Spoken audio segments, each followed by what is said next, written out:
ఇవాళ అయితే టేస్టీ పూర్ణం బూరెలైతే చేసేసుకుందాం వచ్చేయండి. దీనికోసం ఒక గ్లాసు శనగపప్పు 2 అవర్స్ నానబెట్టుకున్నాను.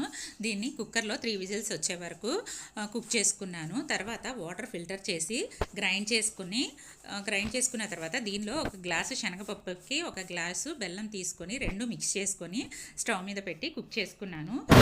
ఇది దగ్గరికి పడేటప్పుడు నెయ్యి యాడ్ చేసుకొని మిక్స్ చేసుకొని పక్కన పెట్టుకోవాలి. ఇది బాగా చల్లారిన తర్వాత బాల్స్లా చేసుకొని పక్కన పెట్టుకోవాలి. తర్వాత ఒక గ్లాసు మినప్పప్పుకి 2 గ్లాసుల బియ్యం వేసుకొని ఓవర్ నైట్ సోక్ చేసుకొని గ్రైండ్ చేసుకోవాలి.